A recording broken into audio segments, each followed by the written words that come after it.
लोकसभा में बीजेपी को पूर्ण समर्थन ना मिलने के जो साइड इफेक्ट्स थे वो धीरे धीरे करके अब सामने आ रहे हैं। सरकार को 2 अप्रैल को 12 बजे सदन में वक्फ संशोधन बिल को पेश करना था और वो पेश करेगी भी।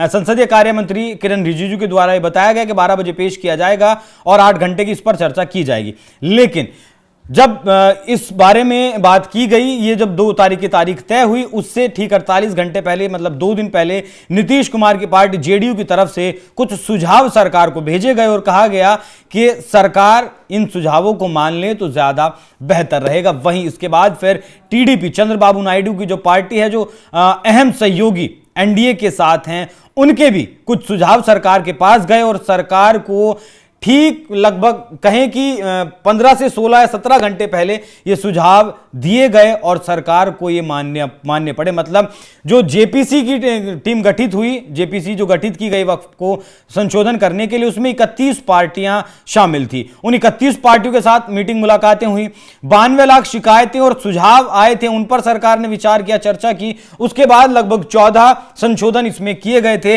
लेकिन इन दोनों पार्टियों के जो सुझाव थे, उन संशोधनों के बाद भी इस बिल में संशोधन सरकार को करने पड़े। तब जाकर टीडीपी और जेडीयू की तरफ से कहा गया कि हां, अब हम सरकार के साथ हैं और जेडीयू की तरफ से व्हिप भी जारी कर दिया। पहले मैं आपको बताता हूं कि जेडीयू की तरफ से क्या सुझाव दिए गए थे, उसके बाद टीडीपी ने क्या कुछ सुझाव दिए थे वो भी आपको बताऊंगा। सबसे पहले जेडीयू की अगर बात करें तो बिल में जो बदलाव किए गए हैं उसके हिसाब से वक्फ बोर्ड में राज्य सरकार का जो अधिकार क्षेत्र है वो बना रहेगा, ये मांग की थी। इससे पहले ये शायद वक्फ में नहीं था। इसके अलावा वक्फ की जो संपत्ति है वो वक्फ की है या नहीं, ये तय करने के लिए राज्य सरकार कलेक्टर की रैंक के ऊपर के अधिकारी को नियुक्त कर सकती है। मतलब ये एक और, इसमें थोड़ी सी और पारदर्शिता आ सकती है। सरकार ने बिल में जेडीयू के इस सुझाव को मान लिया, जिसमें मौजूदा पुरानी जो मस्जिदें थी, दरगाहें थी, खानकाहें थी,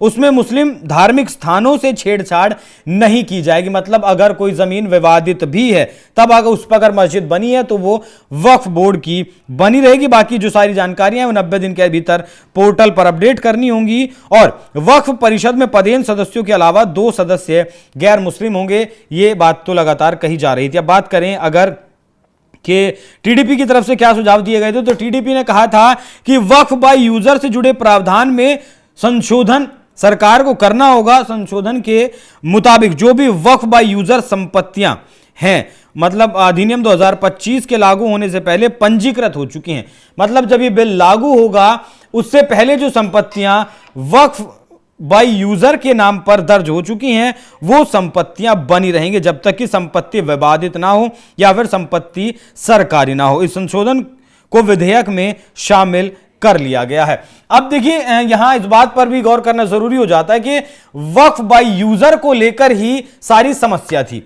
वक्फ बाय यूजर को लेकर ही असदुद्दीन ओवैसी ये मांग कर रहे थे कि वक्फ बाय यूजर को इस बिल में खत्म किया गया है, जो कि अब टीडीपी के सुझाव के बाद मान लिया गया। क्योंकि टीडीपी जो आंध्र प्रदेश में राजनीति करती है वो भी कहीं ना कहीं मुस्लिमों की तरफ थोड़ी सी ज्यादा झुकी हुई दिखाई देती है। जेडीयू भी बिहार में मुस्लिमों के प्रति थोड़ी सी झुकी हुई दिखाई देती है। अब 2025 तक की अगर बात करें, जिस तरीके से टीडीपी ने जो सुझाव दिया और सरकार ने वो मान लिया है, तो फिलहाल मौजूदा वक्त में लगभग 8.5 लाख संपत्तियां बताई जाती हैं वक्फ बोर्ड की, जिसमें से लगभग 1.5 लाख कब्रिस्तान है और शायद इतने ही जो दरगाहें हैं या फिर मस्जिदें हैं, इतनी जमीनों पर हैं।